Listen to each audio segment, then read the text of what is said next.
times I have filmed this video at this point, but maybe this time's a winter. I have a new air conditioner. You can hear it in the background. I don't care, it's hot out here. I don't even care. We're gonna accomplish it. Alright, today I'm gonna talk about the books that I'm actually scared to read / series. And this is not all of them. These are just the ones that I thought of when I decided to make this video. Am I crooked? Alright, so this list here is not all-inclusive, as I already said, and it's not also in no particular order, but I'm just going to go ahead and jump into it. So, and I'm not actually, I don't feel like these are valid reasons to be scared of books, but we're going to go with it.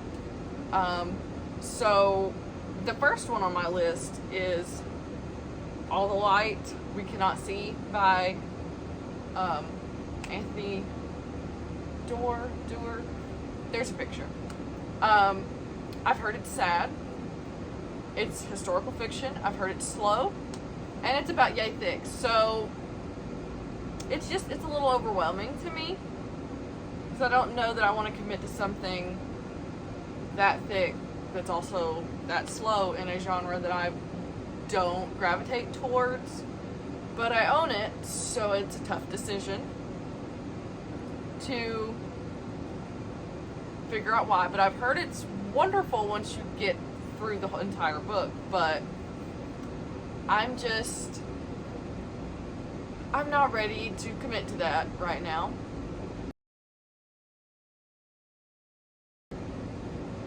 So that's really all that's on that one. It's not too many reasons.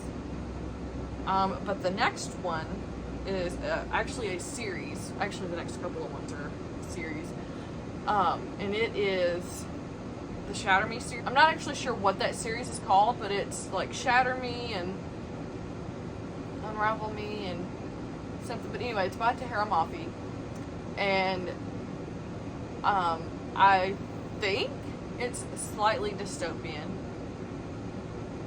But it's just so loved that it's overwhelming.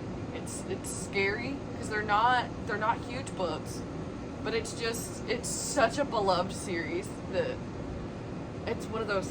It's like a Hunger Games moment all over again. Like, I don't want to jump into another beloved series that I just literally hated, and that's all there is to that one. Like, and I already own all the books, so I don't know why I'm not just going to go ahead and jump into it. But the next one, these are some chunkers, and I actually, I can see a couple on my shelf over there, and they're towards the end. But it's the Lunar Chronicles by Marissa Meyer? I think it's Marissa Meyer. I could be wrong. There's a picture though. These are sci-fi, and everybody that knows me knows that I don't really jive with sci-fi. Me and sci-fi do not get along. Sci-fi is kind of up there with the high fantasy. I don't do high fantasy. I feel like it all goes over my head. I feel like I'm just lost. And so and these books are pretty thick.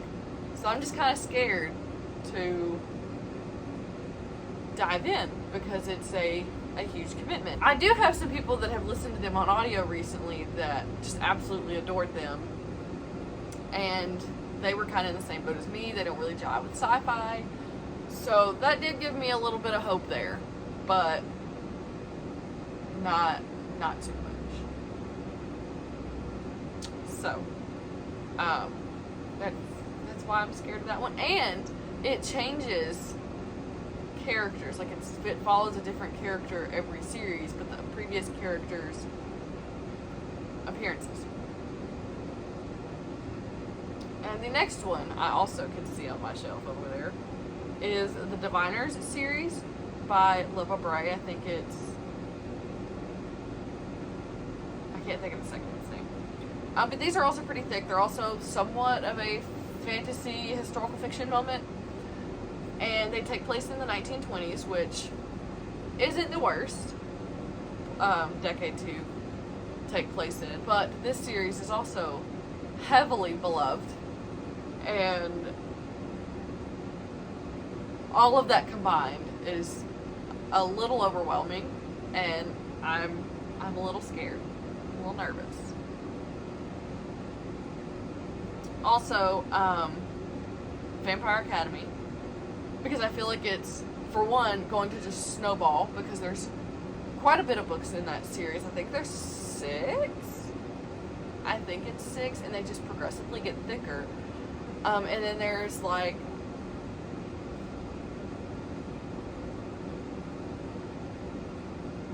there's a spin-off series, and then there's now another series, I think. And I'm a little scared. It feels like it's gonna have a snowball effect. Like, if I like it, like, it's just gonna be a Cassandra Clare moment all over again, where I'm just like tumbling in the dark with these books. And then the next one, this actually isn't on my card, but I just thought of it. So since I'm here, the Beautiful Creatures series, I'm actually scared to finish, because I read the first book, flew through it, loved it, and the second one I DNF'd almost at halfway through years ago, and I would like to return to it, but I'm scared.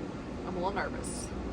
It was really slow, and I just remember that I wasn't enjoying it, and I just stopped reading it. But I had plans to return to it, and now it's been quite a few years, so I would have to reread the first book, start the second one over, and try to proceed from there. And while I'm looking at my shelf and I'm here, another series that I've started and I'm scared to finish is the After series by Anna Todd, because I loved the first book, and if you've been friends with me on Goodreads for any amount of time, you already know that. The second book was okay, and the third book I DNF'd because it felt so repetitive. They were having the same arguments over and over. It was the same scenario over and over, and I was just like, I'm so done here. This is not it. But I would like to know how the series ends, so I would like to revisit that at some point. Now, the final one that I'm gonna be honest here, this is at the bottom of the list because I'm probably never going to change my mind, and it's Anything by Sarah J. Maas. That's all fantasy, they're all thick, and no. And it's so beloved, and I'm not here for it. I can't. I don't do a lot of fantasy. I don't do a lot of high fantasy, and I feel like hers is high fantasy. And I don't know, like, none of the synopsi, none of them feel like anything that I would just overly be invested in, except for the first book in the Crescent City series. And even at that, like, I'm still scared because she's just so beloved, and I'm just like, no, that doesn't sound like something I'm going to enter into. But that is all the books that I have right now to talk about that I'm scared to finish / scared to start. If you have any similarities with the books and series that I've mentioned, or you have other ones, I would love to hear it. I'm going to apologize that Eleanor wasn't in this video. My disclaimer is that she was here, and then she decided she didn't want any more, so she left. She went to go hang out with Brawley.